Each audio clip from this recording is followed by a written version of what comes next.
Thank you, everyone, for being here. Jim Rice is my name. And for full disclosure, right at the outset, I want to tell you that I'm originally from New York, but don't Long Island. My dad was a New York City police officer, but I wanted to tell you, don't hold that against me, okay? I've been out here long enough to know that that always doesn't get a real good response. And I came out here to college to Marquette and really never went back except for vacations and things. The Packers won the Super Bowl in 2010. I just retired, and I was amazed. There were three players on that Packer team in 2010, Ryan Grant, Charlie Pepra, and Jimmy Robinson, who was the receiving coach, that were former New York Giants. And we all know about Lombardi and all of that history. And I kind of got curious. I thought, well, gee, I wonder if any other good players came from the Giants or the Jets or somebody else from New York to come out here to play football. And it was kind of like what I did. I just came out here to go to college. That's how I got involved in it. So I started researching people that came to Green Bay from out east before Lombardi. And so that's kind of how I got going. And so the first book I wrote was called Giant Cheeseheads. So it's not meant to be necessarily funny, but I couldn't resist because they were once Giants and now they're Cheeseheads. So that's kind of how it got going. And I realized pretty quickly that to be a serious writer of football history, you have to write about the Packers and the Bears. So that's came a little bit later, but one of the books that I've written 92 years is every Packer Bear game through 2019. So we'll start here. Of course, George Halas is responsible for the NFL, let alone the Chicago Bears, who may not be in Chicago much longer. We'll have to see what happens there. Halas has a tremendous history. A lot of people thought he was not a nice person, but anybody that he employed, he really took care of, especially when they needed help. He was a good guy, but had a reputation of being kind of a rough, not a very caring individual. And I got to get this right here. Yeah, there we go. Of course, the Packers, Curly Lambeau is the reason the Packers are where they are. Curly, great leader, went to Notre Dame for a semester and learned a lot about passing the football from Newt Rockne. Back then, games were 3-0, 7-3, 10-3, and Newt Rockne in his first season at Notre Dame believed very strongly that the future of pro football isn't going to happen. The games are going to be 3-3, 10-3. It's got to be more exciting. So he was the one who kind of taught Curly that the future was passing the football.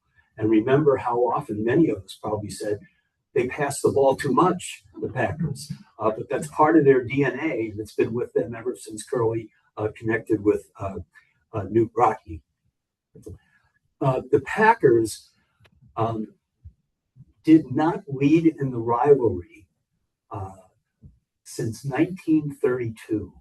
They were leading the rivalry. And from 1932 all the way up to these two guys, the Bears led the rivalry. Rodgers and Favre brought the rivalry back and put the Packers ahead in the rivalry now.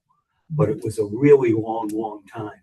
In fact, I forgot to mention that the record of the Packers and the Bears is the Packers have won 109 games, they've lost 98, and they've tied 6. And there have been 3 postseason games. Now, don't let any Bear fan tell you that last year when they beat us in the postseason, that was the greatest playoff win in Packer Bear history. Not even close, because we all remember in 2010, the Packers and Bears had to play to see who was going to go to the Super Bowl. So that game was a little bit bigger than the one that the Bears won last year. But it is interesting how the rivalry develops.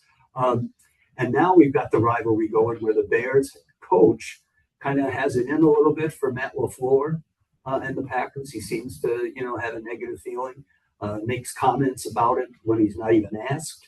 So it's kind of heating up the rivalry a little bit more. A couple of the highlights more recently in the history. This was a game in 2013 where Aaron Rodgers threw the last pass of the game to Randall Cobb to get into the postseason. It was a tremendous game. And with the seconds ticking down on the clock, the last pass Rodgers threw in that game was a touchdown to win it. The Bears went home. We went to the postseason. We didn't get real far in 2014, but it was a great moment, this game. Also, shortly after that, I want to see you up here. So 2014, so the next year, the Packers played the Bears, and the Packers won like 55-15, I think was the score. The next morning, I went into the convenience store and I saw the Chicago paper, and I bought the Chicago paper because I wanted to see what they said. And all I had to do was look at the headline, Lambeau Bleep.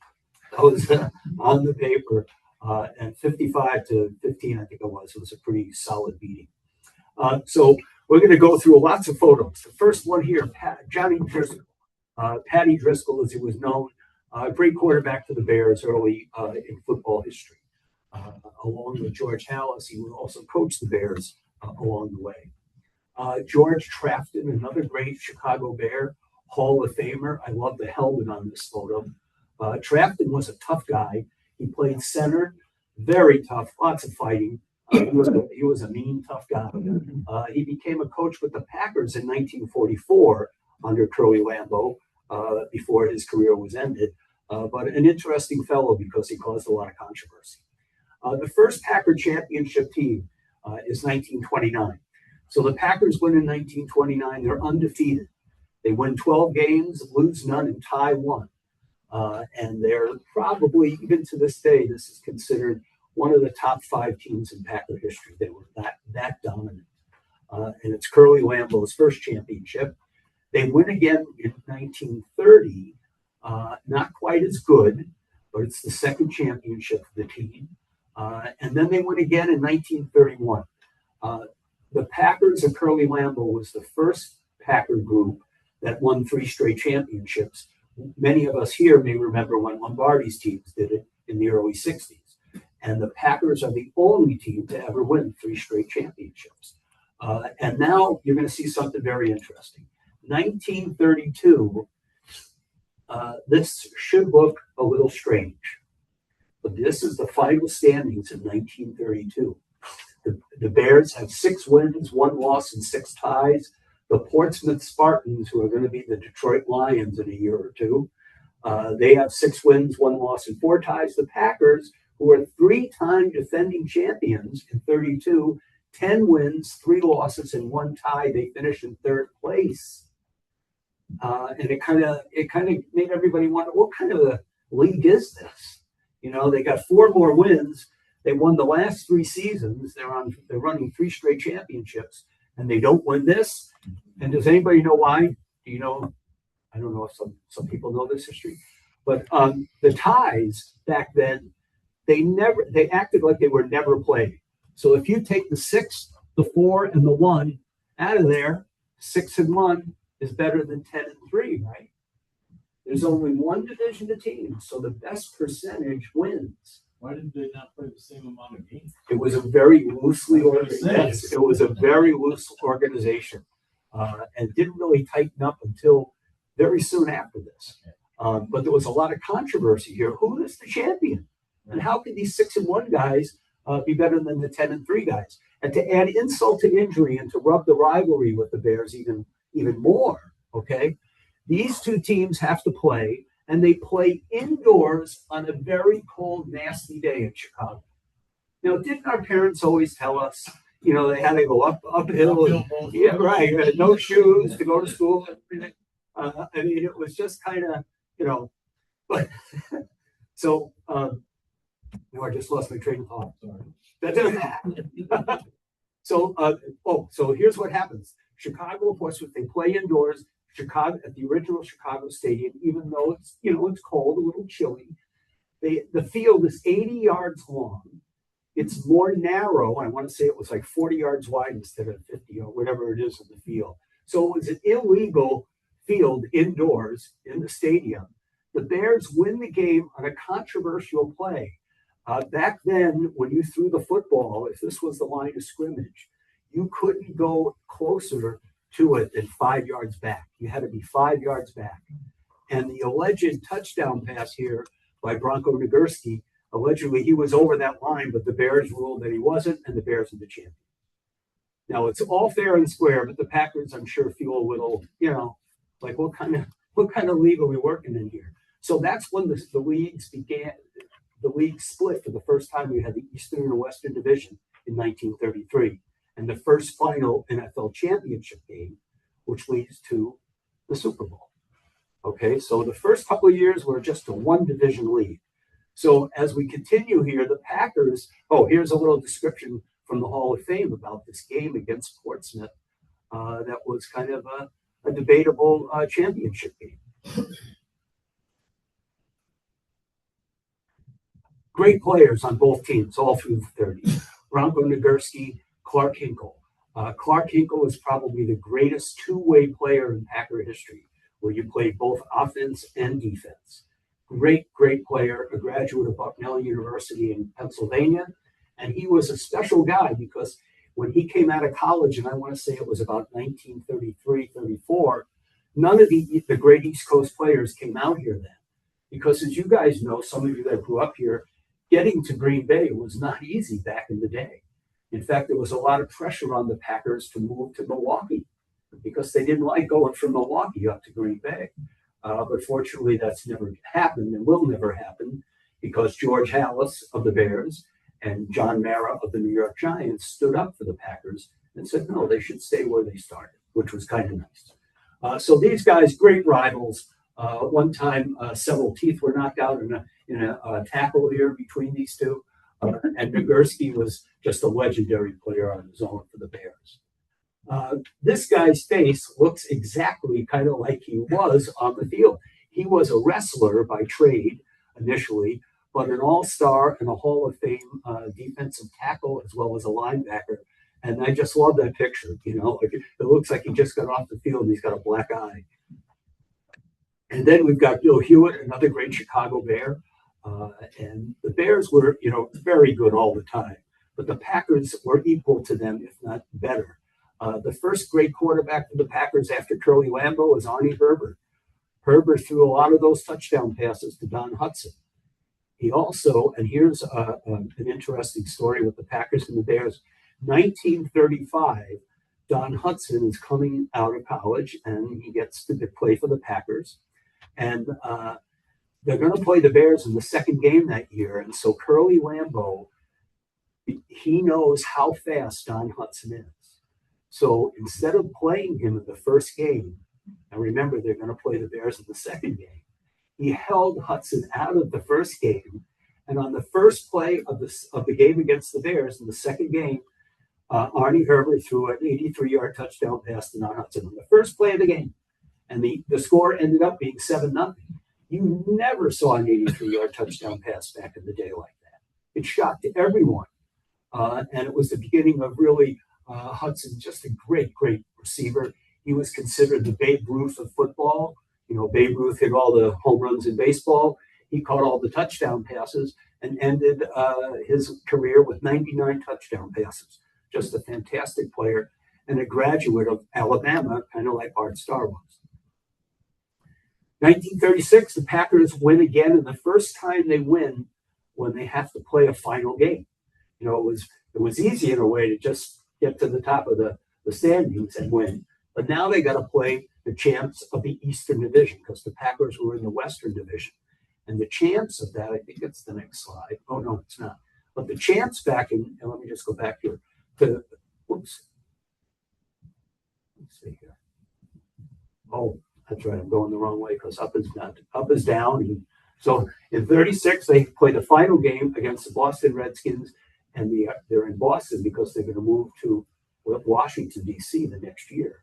So they play the game in New York, and the Packers win the game because the owner of the Boston Redskins doesn't want to play the championship game in Boston because the fans never showed up for the team. Boston has this reputation. I mean, the Boston Braves became the Milwaukee Braves.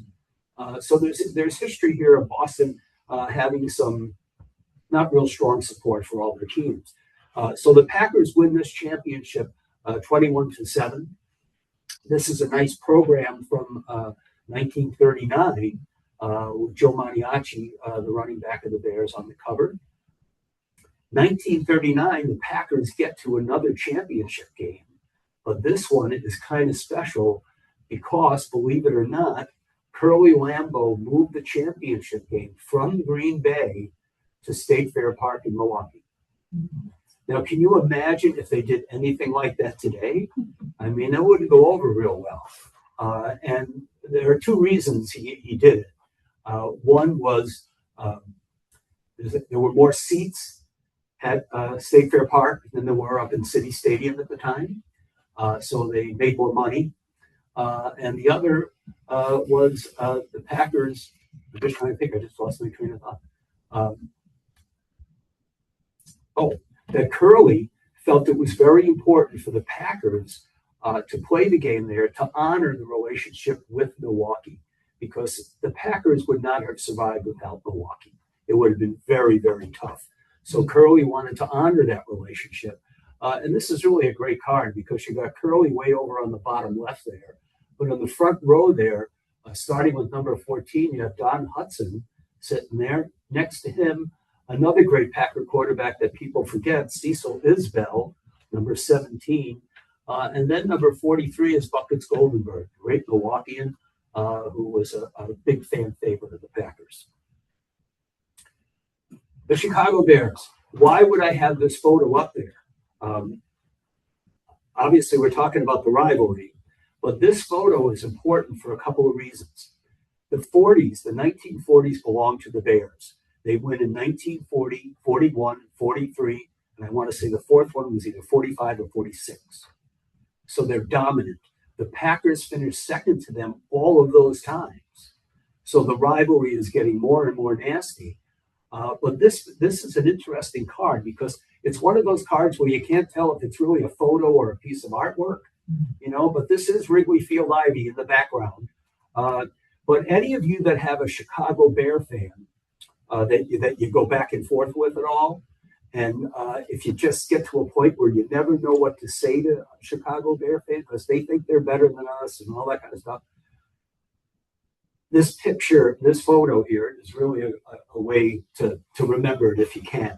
All you have to do is ask a Chicago Bear fan who their greatest quarterback is, and I bet they would never tell you. Their greatest quarterback in their history. Some would probably say, oh, Jim McMahon. Jim McMahon, quarterback of that Super Bowl team in '85. Not even close. The quarterback that won the 4 championships in the 40s is the greatest Packer, the greatest Bear quarterback still. They haven't had a better quarterback since 1952. His name was Sid Luckman. And in this card, Sid Luckman is, let me just cross here for a minute. Here is George Halas right here. This is his brother who took care of the business, the tickets and the salaries. Here's George Halas right here.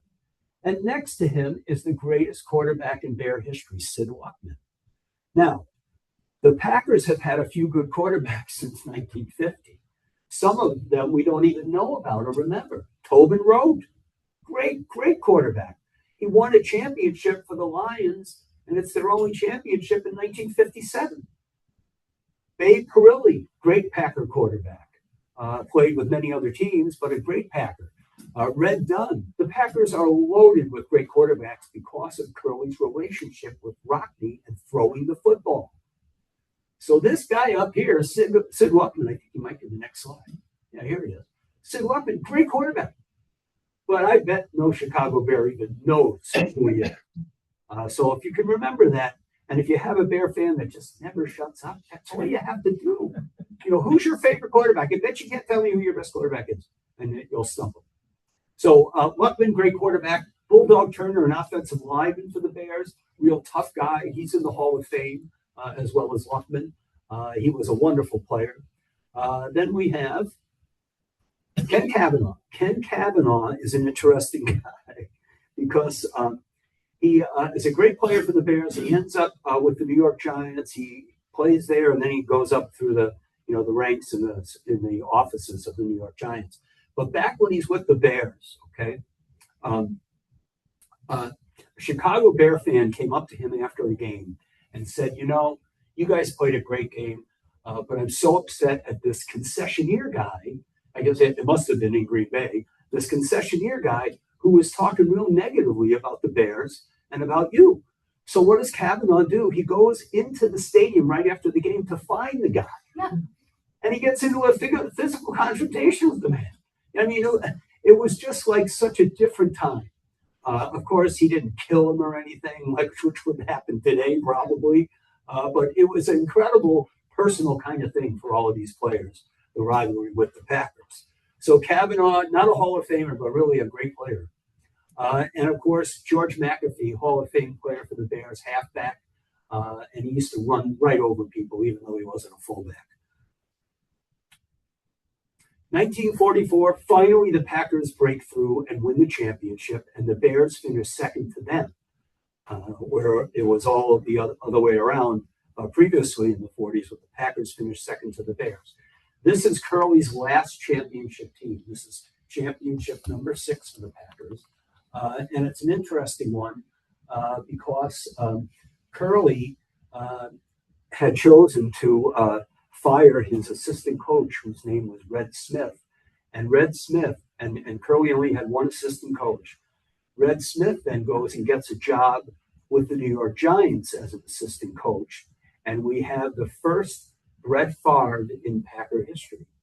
Even though he's not Brett Favre, he kind of went to the other side, and it comes back to haunt both teams, kind of like the Favre thing has in the past, and now the Rodgers thing has a little bit. And what happens is the Packers win this game, but Ed Sprinkle, who was a great Chicago Bear guy, Hall of Famer, mean guy, mean SOB. That's what they called him, really just a mean SOB, and got in lots of fights in Packer games. Here's a great example, and I got to read something from the book on this so you can see what happens here. This is Carl Molyneux, who's an offensive receiver for the Packers, and this is 1946. And wait till you see what happens to this guy.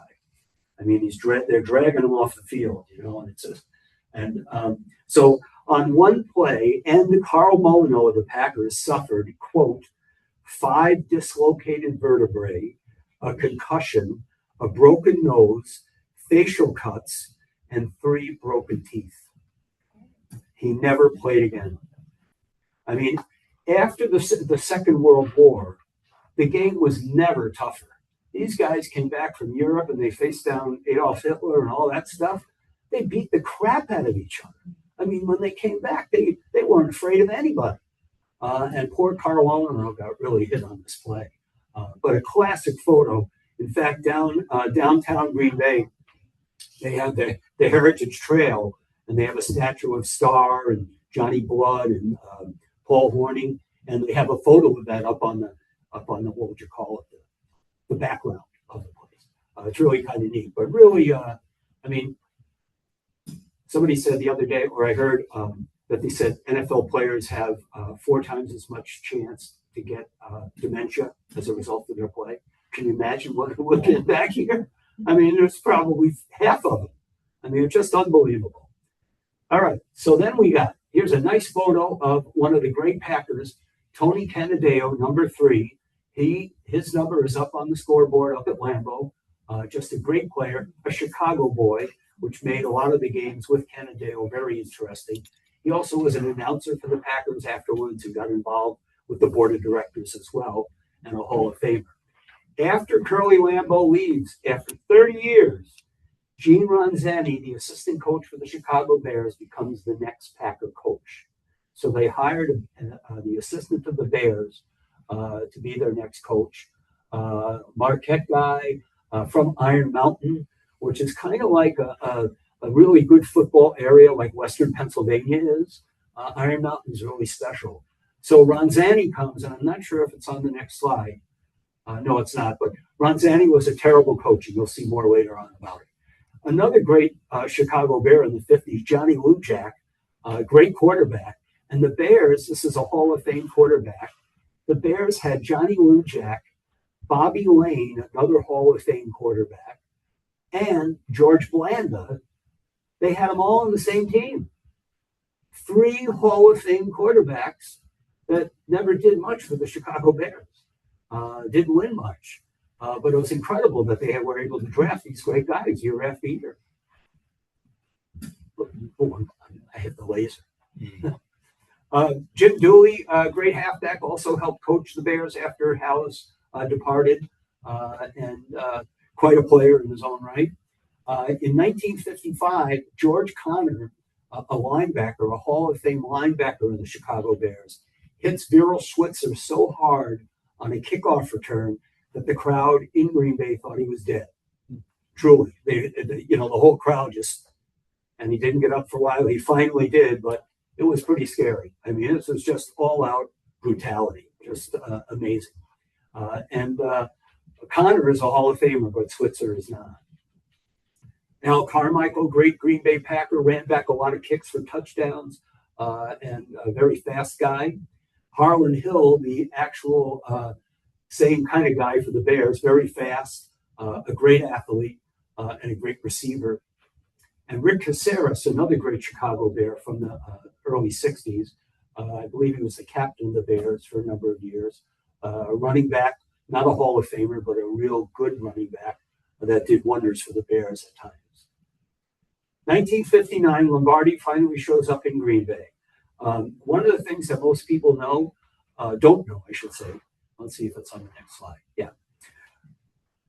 The great players of the Packers, Starr, McGee, Dowler, Horning, Gregg, I could go on and on. All those great players from the 60s were already in Green Bay in the 50s, and they stunk. They were there in the 50s under two other coaches before Lombardi shows up. And nobody expected a lot of them. Nitschke the same way. He didn't care. They would stay out late at night, and nobody held them accountable. They got paid the same amount whether they won or lost. So by the time Lombardi got there, the Packers were just awful. They had won one game the year before Lombardi showed up. And in his first year with the same players, the same roster almost virtually, they won 7 games. I mean, it was so different when Lombardi showed up. Now, those of you that are in my age group, I'm 73. When I first looked at this, and I'm from New York originally, I thought the guy with Lombardi, that's Lombardi on the left, the guy with him I thought was Jackie Gleason. Do you guys remember Jackie Gleason? Okay. And it isn't, of course, but it's Jack Venisi. And Jack Venisi drafted all of those great players, all of them. And they just didn't care. They just kind of had fun. They go out drinking afterward, all that kind of stuff to an nth degree. And they were just awful. And it was kind of like the 50s were kind of like the 70s and 80s, before the Packers got good again. So Venisi and Lombardi connect because there's not a lot of Italians in Green Bay. And so Lombardi was looking for somebody that had a little bit of a background, and he happened to find one right on the Packers staff, which helped a lot. There's a monument right across the street from Lambeau Field dedicated to Jack Venisi because of what he did. He's probably the biggest unsung hero in Packer history. Yes? Can you give me a little enlightenment about that? Because I read an article on the wall of Jack Venisi's brother, Yes. Sam Venisi. Okay. And I said, what relationship was that? And he said it was my brother. And I said, really? I said, I don't want him to know. And he said, well, he apparently was responsible for bringing Lombardi. Yes. He connected with Lombardi in the interviewing. Yeah. He apparently got a heart attack. In 1960. Yeah. He never saw the fruits of his labor. So what was the scoop about this Jack Venisi? Well, he was the guy who drafted all the great Packers out of college. So like Horning and Starr and all those guys. Yeah. So when Lombardi showed up, those players were there, but they weren't really playing hard until he, kicked them in the butt a little bit. And then they played really hard and won all those championships. So they did honor Venisi. His brother, in fact, I think there's another one, was the leader of the 1985 Chicago Bears that won the Super Bowl. So the Venisi family is very well known in Chicago. He was a very well-known person that did a lot of eye surgery on animals. Oh, really? Oh, wow. That's the brother. Many years. Yeah. Oh, wow. He was quite well known. Well, Packers wouldn't have gotten anywhere without Mr. Venisi. Paul Horning in 1960 breaks Don Hudson's scoring record. Paul Horning, and I don't know if I'll get to it on this, but remember back in the day when they said that Lombardi said that Forrest Gregg was his greatest player? I always thought that was bizarre because on the team with Starr and Horning and Dowler and Kramer and all these guys, they what would you say? They pick. What am I trying to say here? Horning should. Oh, well, the rumor that Lombardi said Greg was his greatest player, and I know this from Cliff Crystal, the Packer historian, was started by Mrs. Greg. Honest to God, Mrs. Greg. I never really pinpoint when he would actually have said that. Yeah, right. That's another thing. And an offensive tackle. Right. I mean, he's a Hall of Fame tackle. Right. Yeah. He was a great player. But these other guys had a little bit more to do with the success of the Packers. And there is documentation that Lombardi said Horning was the greatest player that he ever coached. No. I would have thought he would have said Starr. Well, But Horning's favorite too. and he could do everything, kick, run, pass, the whole thing. So it's a great photo. There's Starr holding the ball there for him. Paul Horning was injured by Doug Buffon in 1965, which was the beginning and the end of his career. He got a neck injury, so he didn't play as much or as well after 65. And the Bears, they had it out for Horning. He was a good player. Anytime he got close to the end zone, he scored. So really something else. Bart Starr, great quarterback, of course. What's interesting here, and you're going to see it as we go a little further, the Packers are wearing blue and gold in this picture. In the Packers before Lombardi, they often wore blue and gold as well as green and gold. And the reason they did that was because Curley had spent that semester at Notre Dame with Newt Rockne, and he wears the blue and gold before Lombardi to honor the connection with Notre Dame. But as soon as Lombardi got there, boom, that was the end of that. But it's a great photo because it's a 1958 photo, which you'll see a few more of, I believe. Yes, right here. This is the 61 Packer team. Now, let me see if I'm going to move fast, but here's the 64 team. Oh, here's the 62 team. And there's the 63 team. It's the same photo. Pick a number, any number. You don't even have to know who the player is. So this is 63. They made it a little smaller in 63. So here's 62. And 62, this is considered one of the greatest Packer teams ever. 1929, 1962, they were undefeated until they lost to Detroit at Thanksgiving. But they did beat the New York Giants again in the championship, 16-7. But then here, 63, 62, 61. I mean, when I was a kid, you just put it on your bicycle, and made the motorcycle sounds. Yeah. I didn't really look at it that closely. But, it's amazing because, you got Nitschke over here, number 33, wearing 33 instead of 66. Bart Starr is here. But the way it's a 58 card is, first of all, it's blue and gold. Okay, it's not green and gold, it's blue and gold. And right here, this gentleman right there, great Packer receiver, Billy Houghton, great Packer receiver, never played a down for Vince Lombardi. Never. He was traded before Lombardi arrived in 59. And the reason Lombardi traded him, or had him traded, because he wasn't there yet, was because Houghton was involved in setting up the players' union. And Lombardi was like, I don't want any union guy on my team when I'm first starting out as the new coach. Now, another thing about these cards would be to say that, Lombardi, being the kind of guy he was, can't you just see him telling the photographer to get the hell out of here? This is about teamwork, not individual pictures. This is about teamwork. I could just see Lombardi doing that. Don't know if he did. But, use last year's card. You could just see him doing it. And you'll never see Lombardi in any of these photos, even their actual photographs. He just wasn't part of the publicity game. And he was a relatively humble guy. Not real humble, but he had some humility about him. Other great Chicago Bears in the 60s, Hall of Famer Stan Jones, great player. Willie Gallimore. This is a great photo. Willie Gallimore jumping over Mike Ditka and Willie Davis on the ground there. And Willie Gallimore was a great running back, but he died suddenly, and I want to say it was a car accident back in the 60s. It was really tragic because he was outstanding. But I'm not 100% sure it was a car accident, but I think it was. And so he dies in 63 shortly after this, and the Bears had difficulty replacing him. He's that good. Johnny Morris, great receiver, but he became an announcer after he was a receiver for the Bears on CBS. I remember him very well calling games. And the Packers didn't care for him. Obviously, his connection with the Bears had something to do with that.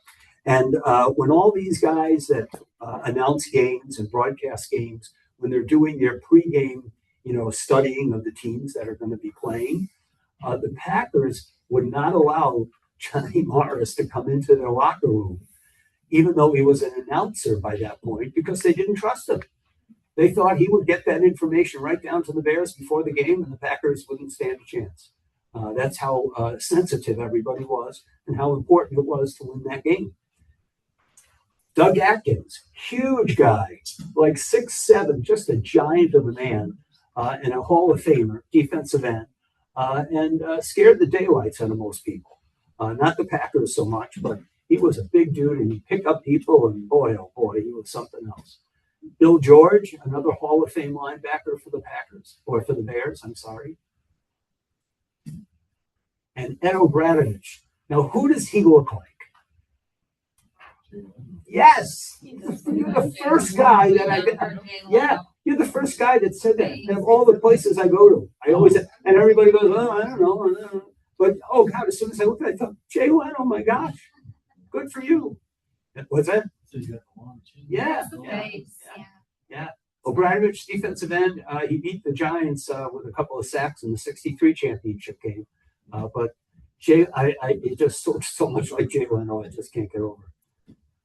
So the Packers finally in 63, the Giants are not in the championship game. The Bears are. And the Bears beat the Giants. And Billy Wade scored both touchdowns. I remember that game because I was a Giant fan back then. And I was so happy they didn't have to play the Packers again. And then they play the Bears and they lose to the Bears as well. Interesting card. I think, do I have another one? So the same? No, I didn't bring the other one. I didn't have the other one. But this is a card George Halas appears on it about a Packer Bear game or Packer Bear game and a play that was called in it. There's another card, we might get to it later, where Lombardi is in the corner instead of Halas. And that's the only card from back in the day that he was on. He was never on any card. But since, now there's a lot of cards with him on. Two linebackers, two great ones. We debated a lot when we were young who was better, Butkus or Nitschke. Ray Nitschke, great linebacker for the Packers, but didn't really start playing well until he got married, until Lombardi showed up. It took him a while to get going. Dick Butkus, great linebacker for the Bears. Both of them are in the Hall of Fame, and it was kind of like that who was better for a long time, Butkus or Nitschke. This is a 1970 card. I believe it is because there's no insignia on the helmets. But this is Butkus, number 51, playing against the Packers. Greatest Bear running back, Gale Sayers, and their greatest coach, George Halas. Gale Sayers, you may remember, was a great running back. Had knee injuries, so didn't play real long. But he was also the roommate of Brian Piccolo. Yep. And Brian's Song was the name of that movie. It was really something. So the Packers, let's see, this should be the 65 team. The Packers win again in 65 after not winning in 63 and 64. And they play the Cleveland Browns for the championship up in Green Bay. The Packers win the game. All of you have seen a play from this game. When you watch the Packers, and they had, I believe it's American Family Insurance, they show Paul Hornung running around left end in the mud, and that's from the 65 game up at Lambeau Field. This is an often forgotten championship because it's the first of three straight for Lombardi, but it's the It's the one right before the Super Bowl. So a lot of people forget this because the next year is the Super Bowl. The 67 Super Bowl champs, that's true, but the game was actually played, or it was the 66 season. And the Packers were the Super Bowl champs after the 66 season. And in that first Super Bowl, you may remember the great story of Max McGee. He's not planning on playing. He might be retiring the next year. So he goes out and has a great night before celebration with all of his cronies, and he stays out late. And he comes into the game. He doesn't expect to play. He's sitting way down at the end of the bench. And on the first play, Boyd Dowler gets hurt, and Lombardi has to find McGee, and they can't find him. So he's way at the end of the bench, sitting like this with a hangover, and can't find his helmet. So it's kind of like panic on the sidelines because they got to get a player in. And he eventually gets in. He looks a little winded here on the cover, but he catches the first touchdown pass in Super Bowl history with a big hangover. And just an incredible game for him because a little bit later, I don't have it on here. He catches another touchdown pass in that game too. Caught 2 touchdown passes with a big hangover. So it was a little unexpected. So the Packers win in 67 as well. This is my favorite collectible. This is Bart Starr coming over on the sidelines during the Ice Bowl to talk to Lombardi in the tan coat and Zeke Bradkowski, who was the backup quarterback. So they're coming over to decide what play to run because Lombardi doesn't want to kick a field goal and go into overtime. So they decide what play to run. And this is, before I get, let me see if I have that on here. Oh, no, I don't have it. Anyway, we'll talk about this in a second. But that Ice Bowl picture, if you ever see the picture of the Ice Bowl, Jerry Kramer wasn't the only person to make that great block. And it bothers me, even though I'm not from Wisconsin, that the other guy who did the block with Jerry Kramer is Kenny Bowman, he's a Badger. And he gets no credit. Now, the reason, I can't really show it on this, but there was a reason that happened. There was a generation gap on the Packers as well as in life itself in the 60s. You had long-haired players now starting to come to play for the Packers, where Starr and all those guys had crew cuts. And some of the newer players coming with the long hair made more money than the veterans who had been playing for years because the game changed. So there was a lot of animosity on the Packers, like there was in life between the generations. But the 70s, of course, were just awful. I mean, when I came out here to college at Marquette, nobody stayed home for Packer games. Nobody on Sundays. It was not an event at all. We'd go out to Brookfield Square or Mayfair or somewhere and watch the game on a little black and white TV at Walgreens if we wanted to see part of the game. They were just awful. Great players, though. Tim Lewis, great defensive back, got hurt in a Bear game and was paralyzed. He was hit so hard, but a great player, but didn't play as long as he would have liked, but he became an assistant coach as well. Larry McCarron, the voice of the Packers, the Rock, when he was a little bit younger and his hair was a little bit longer. Good offensive center and a great Packer announcer for years. Does he still do the games? I wonder if McCarron still does. I'm not sure. But anyway, Eddie Lee Ivory, I think I got a big I don't have a bigger picture. Eddie Lee Ivory, whoops, I'm going the wrong way again. Great Packer. The thing about him and the Bears is he was knocked out of a season twice in a Bear game. He hurt his knee twice at Soldier Field early in the season and missed 2 whole seasons basically because of his injuries at Soldier Field. These 2 guys, you may remember there was a play in the early 80s. Chester Markle kicked a field goal and it was blocked right back to him and he ran it in for a touchdown. It was just an amazing play. If you have a chance, you go home, you Google that. It's really funny because the announcer, all he could say was, Chester Markle, Chester Markle. He was so shocked that he caught the ball and then ran it in for a touchdown instead of a field goal. It was really something. And Alan Page, a great Viking, and he was also a Supreme Court justice up in Minnesota. George Halas passes away, and the first game after he passes away, ironically, is against the Packers. This is kind of a neat program to have kept.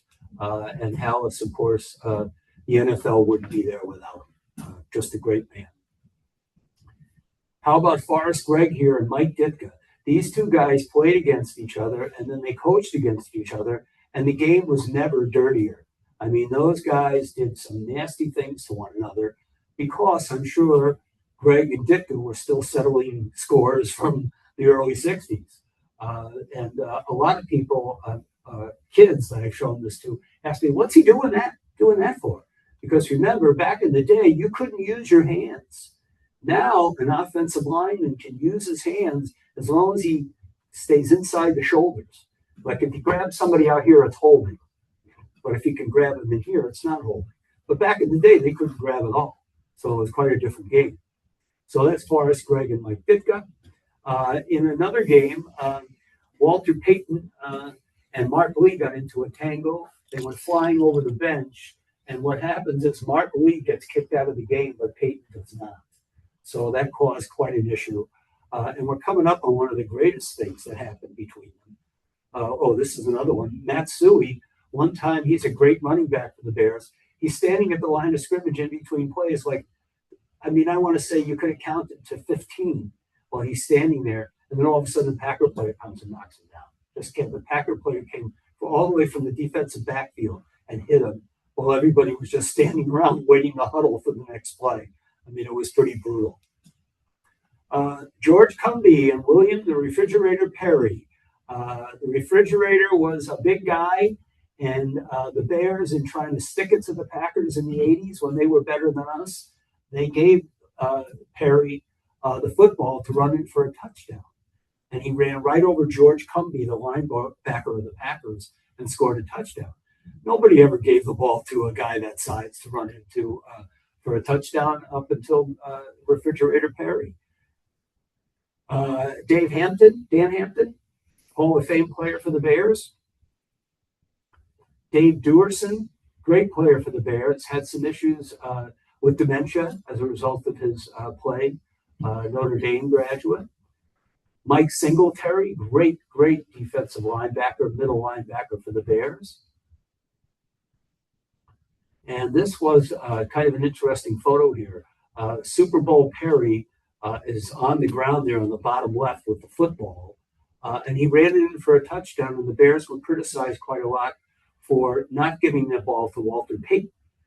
Instead, they gave it to Refrigerator Perry to score a touchdown in the game when they beat the Patriots.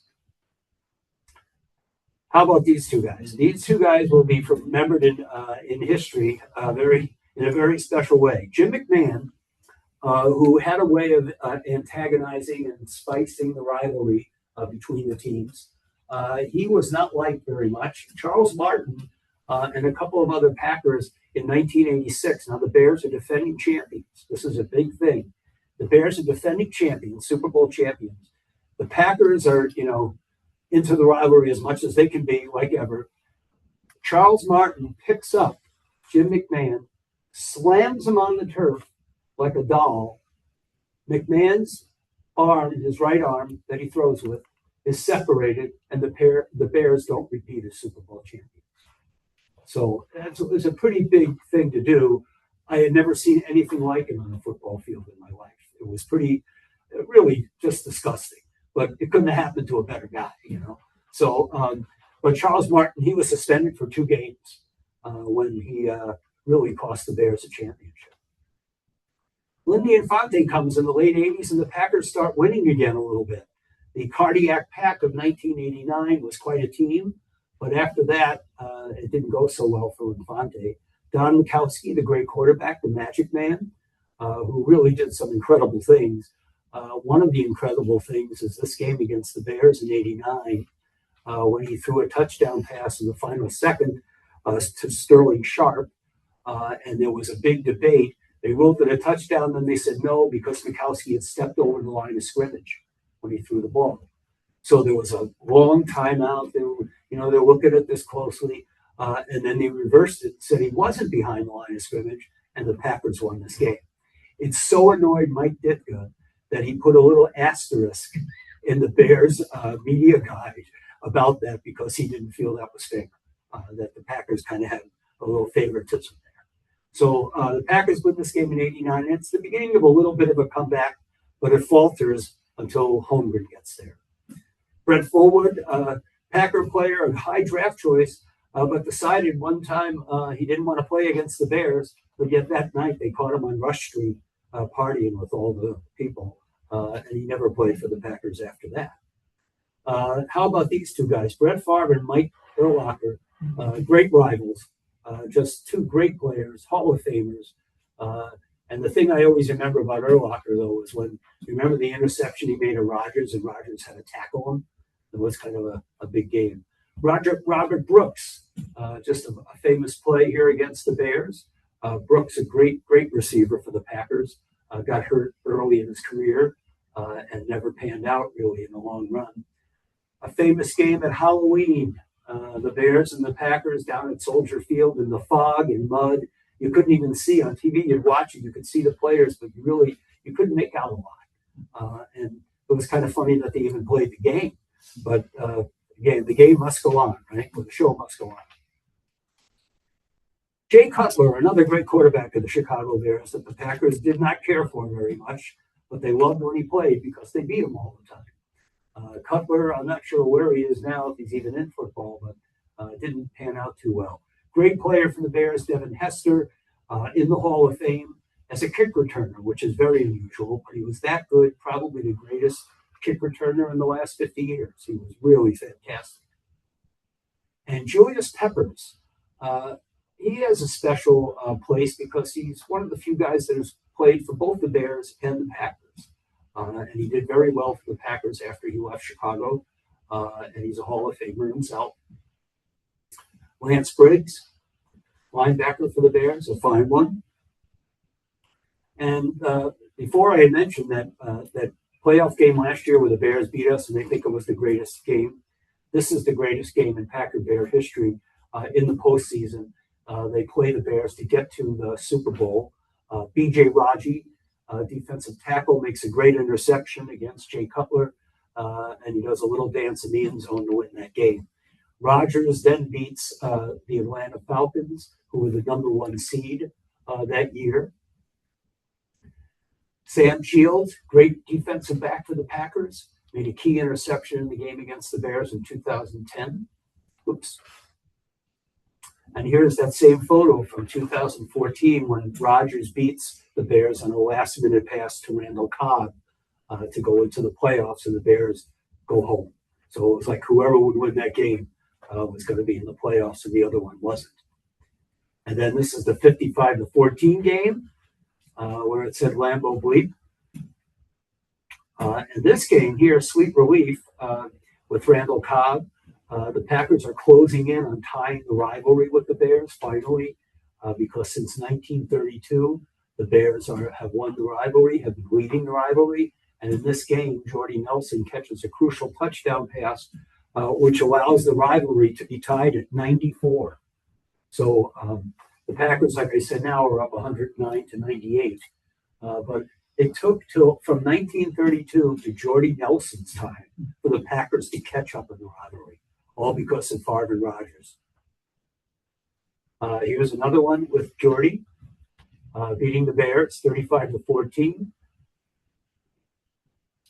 And one of the nicest cards that I have that I really was excited to get is this card in 2006, because Rodgers on the bottom of the card did not start being the Packers starting quarterback until 2008. He was drafted in 05, and then they decided to put him on the card right away in 06. So I bought the card. I thought, well, this will be worth a lot of money someday. Well, it isn't, because like lots of things, but it isn't because they have two other versions of this card, which are better. One, in place of all the G's here, they put their autographs, and another one, they put a piece of their uniforms. So mine is kind of like, but it's kind of a special card nevertheless. And I think that must be the last card I have. Yes, that is. That's the last card. We're done.